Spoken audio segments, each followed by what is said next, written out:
Noah's Ark is nearly shipwrecked. There was a once-in-a-lifetime lunar event over the weekend, and the U.S. government releases a transcript of the 911 call made by Orlando shooter Omar Mateen. Sort of. This is SkyWatch TV for Monday, June 20th, 2016. I'm Derek Gilbert. First, the United Nations wants you to know that today is World Refugee Day. The UN High Commissioner on Refugees encouraging us to take this day to consider the plight of refugees with the help of some well-known faces. Every day. Every day. War forces thousands of innocent families To leave their homes. Families like yours. Des familles comme la vôtre. Family like mine. Familia como la mía. Para escapar de la violencia, dejan todo atrás. To escape the violence, They leave everything behind. Everything behind. Everything. Everything Except their hopes and dreams. Sauf leur espoir et leur rêve. We believe all refugees deserve the right to protection And to live in safety. together, We need to send a clear message to government. We must act with solidarity. And take shared responsibility. We stand together with refugees. we stand together with refugees. Please stand with us. نحن نقف مع اللاجئين. Por favor, únete a nosotros. Por favor, únete a nosotros. Please stand with us. Please sign the petition today. À vous de signer la pétition. Please sign the petition today. With all due respect to the likes of Patrick Stewart, Kate Blanchett, and Ben Stiller, the petition we're being encouraged to sign won't do anything to change the way refugees are being treated. What it does do is changes the opinion of those who tend to hero worship celebrities about the globalists' agenda to eliminate national borders. And frankly, we could take it just a little more seriously, too, if the U.S. State Department wasn't so intent on creating still more refugees. Last week, 51 diplomats in the State Department signed a remarkable internal memo critical of President Obama's approach to Syria. These diplomats want direct military action by the United States against the government of Bashar al-Assad. Frankly, this is insane. Look, Bashar Assad is not a nice man, I grant that. But he lives in a part of the world where nice men don't become heads of state. In order to keep the peace over there, a head of state has to keep the lid on a pressure cooker of squabbling and fighting, factions, tribes, and sects.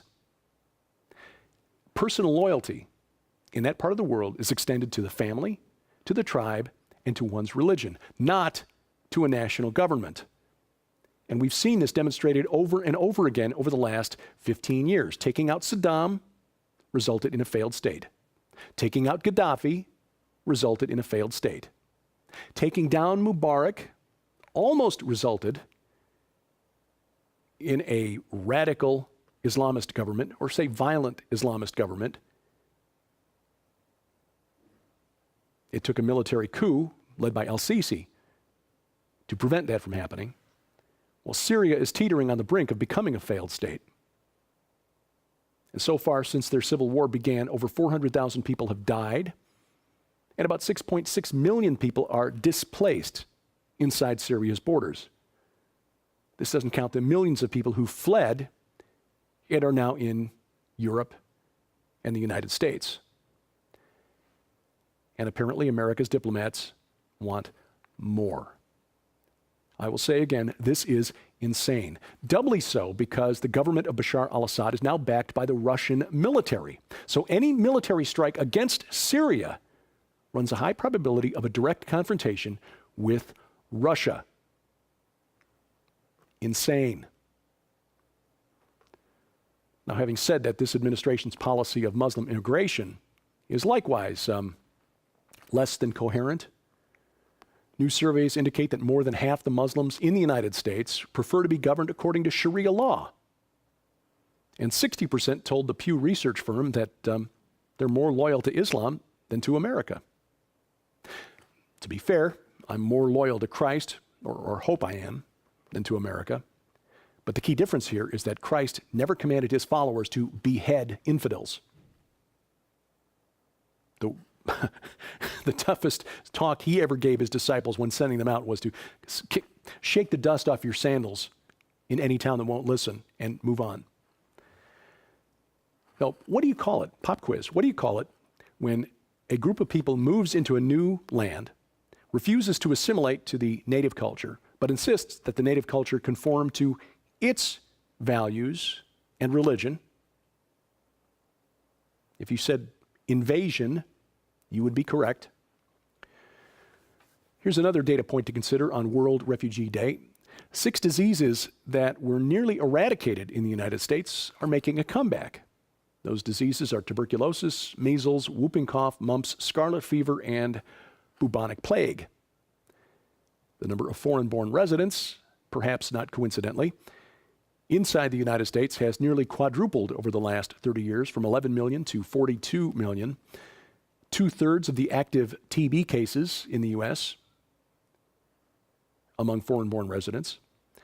Many immigrants arriving in the U.S. coming from parts of the world where measles is still common.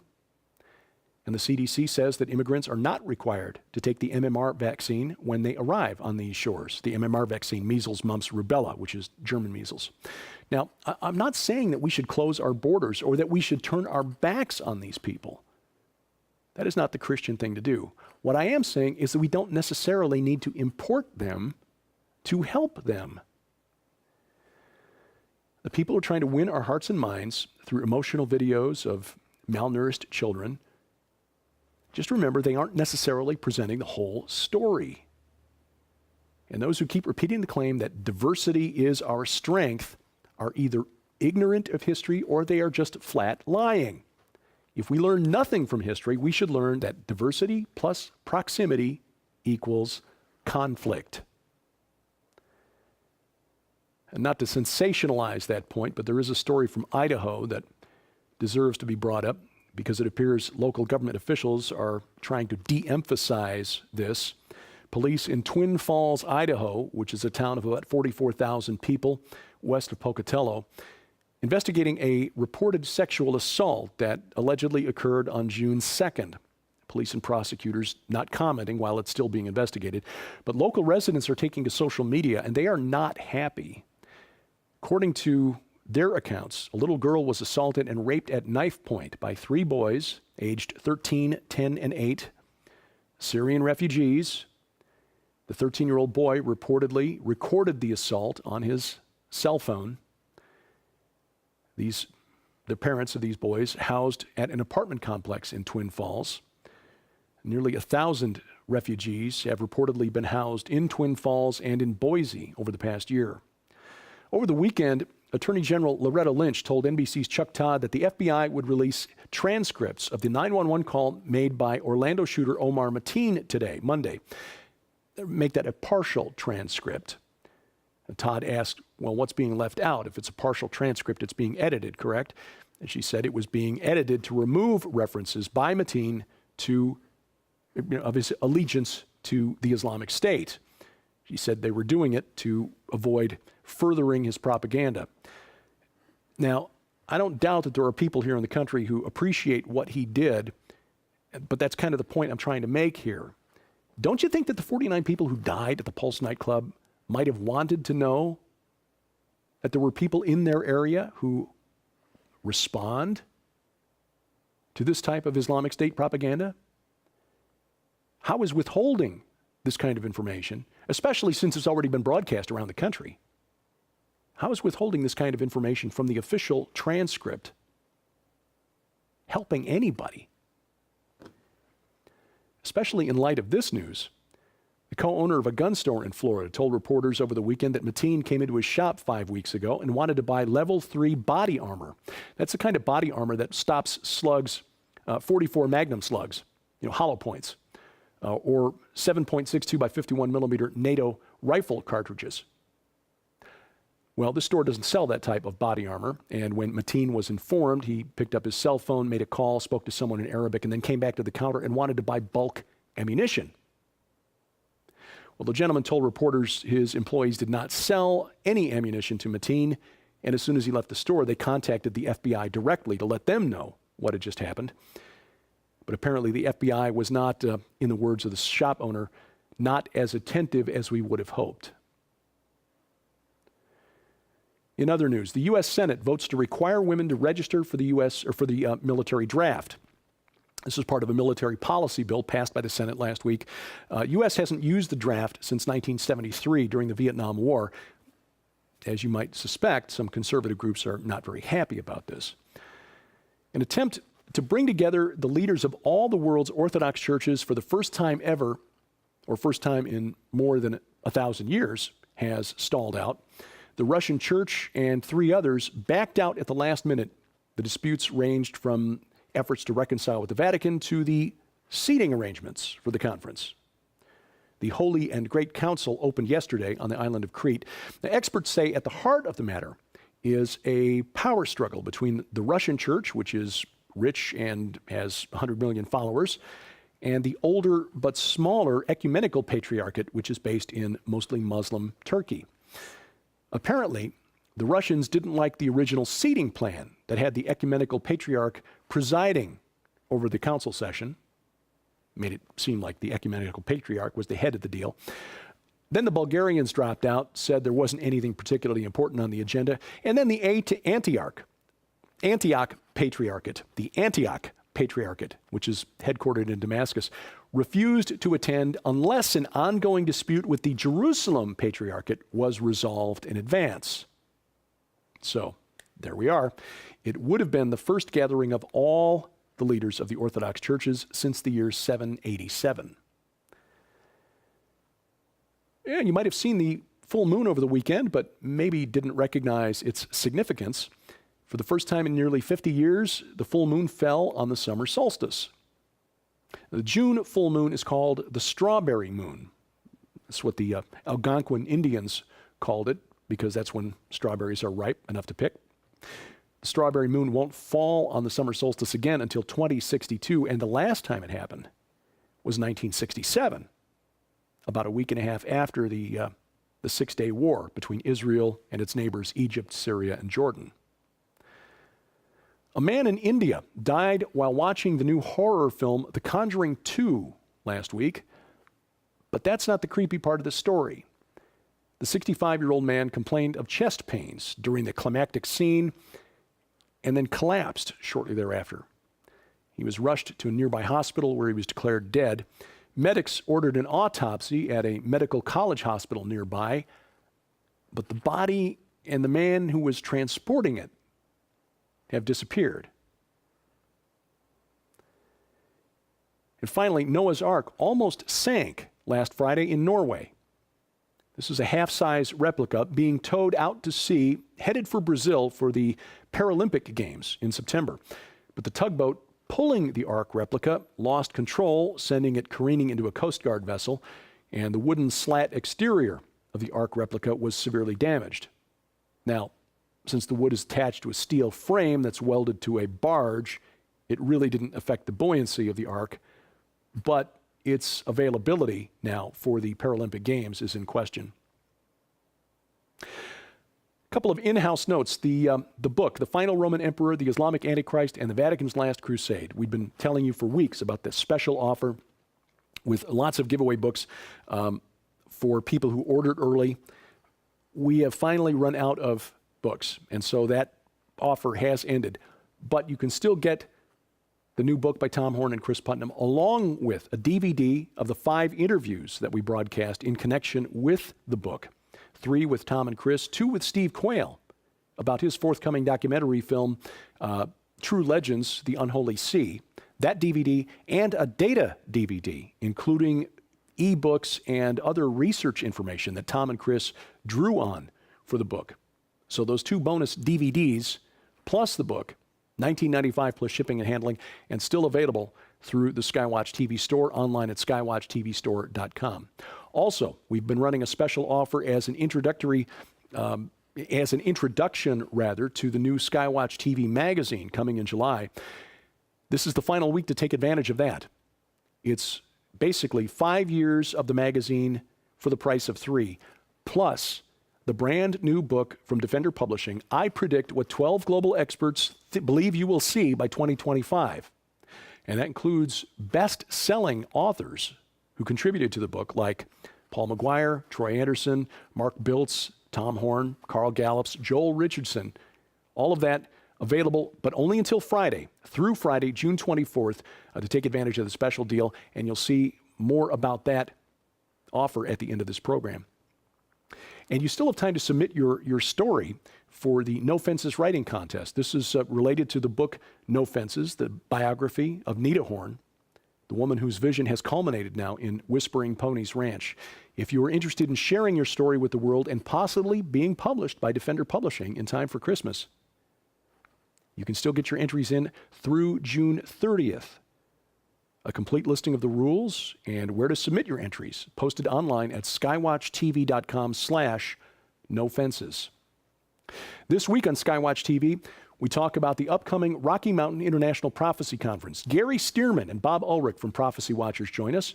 You get an opportunity to get a little sneak preview of what some of the presenters are bringing to the Prophecy Conference. And if you can't make it to the conference, they also talk about the live streaming options available to you. You can see Skywatch TV tonight, 8:30 p.m. Central Time on the Victory Television Network in Arkansas and around Memphis. Tomorrow, 4 different locations, including Coast to Coast on the Christian Television Network, Coast to Coast Wednesday afternoon on the Cornerstone Network, and a complete listing of when and where you can see Skywatch TV posted at skywatchtv.com. Look in the top menu bar where it says Channels. And please remember the exclusive online content. Another web-exclusive interview this week with Opal Singleton. Opal sits down with Sharon Gilbert, my best friend, for an episode of Skywatch Women One-on-One. That is posted to skywatchtv.com, also to the Skywatch TV channels on YouTube, Roku, and now Vimeo. Web-exclusive content from Skywatch TV also includes programs like Into the Multiverse with Josh Peck. You see that posted every Thursday. Sci Friday with Sharon and myself. And, of course, these daily news updates. Again, all posted exclusively at skywatchtv.com and the Skywatch TV channels on Roku, YouTube, and Vimeo. And if you need a more portable version, something that you can listen to without having to watch a screen, please check out the Skywatch TV podcast. Audio versions of these daily news updates, our weekly programs, and the web-exclusive content, Into the Multiverse, Sci Friday, Skywatch Women, all available through the Skywatch TV podcast, and you'll find that at skywatchtv.com. Look in the top menu bar where it says Podcast. We depend on your support during the month of June. Our gift to you, in honor of Father's Day, a couple of books for Dad, The Fisherman's Guide to Life, and The Man in the Mirror, Solving the Problems Men Face. We will send you those books for your donation of any amount during the month of June, in the U.S. and Canada only, and while supplies last. For more information and to donate, log on to skywatchtv.com/donate. And you can help us when you're online by just clicking the mouse. When you see Skywatch TV on Facebook, Twitter, Google+, Blog Talk Radio, wherever you happen to find us, YouTube, click like, click share, click subscribe.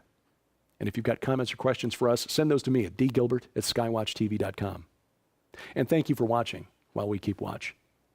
I'm Derek Gilbert, and this is Skywatch TV. Save nearly half off the cover price when you subscribe now to the brand new Skywatch TV magazine. For a limited time from April 24th through June 24th, 60 days only, a 5-year subscription to Skywatch TV magazine is just $99. That's more than $75 off the cover price, which is like getting 2 years for free.